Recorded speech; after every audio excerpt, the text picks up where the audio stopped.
waxaan ku soo qaadanaynaa 10 jilaa ee ugu mushaarka badan reer Talaago iyo qiimaha ay ku jilaan halkii filim.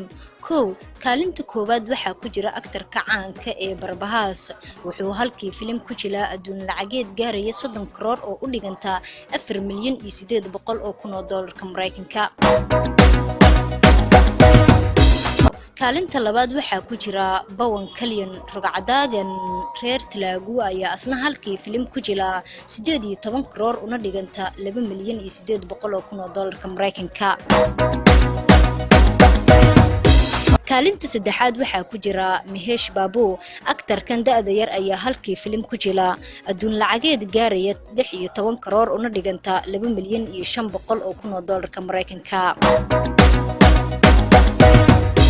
kaalinta afraad waxaa ku jira aktarka ay Soomaalidu aadka u jecel yihiin ee Ram Charan wuxuuna halkii filim ku qaataa adduun lacageed gaaraya 12 karoor oo u dhiganta 1,900,000 oo kun oo doolarka Mareykanka.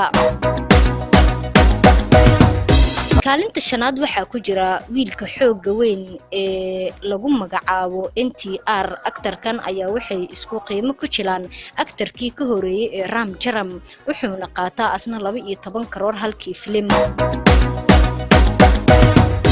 kaalinta lixaad waxaa ku jira aktarka caanka ee Aluud wuxuuna halkii filim ku jilaa 10 karoor oo lacagta India una dhiganta 1,600,000 oo kun oo doolarka Mareykanka.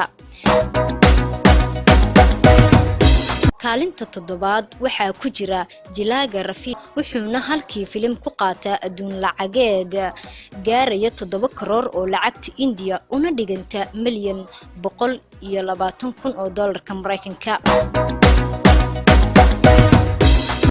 kaalinta sideedaad waa aktarka caanka ee Nagarjuna wuxuuna halkii filim ku jilaa 5 karoor oo lacagta India una dhiganta 800 oo kun oo doolarka Mareykanka.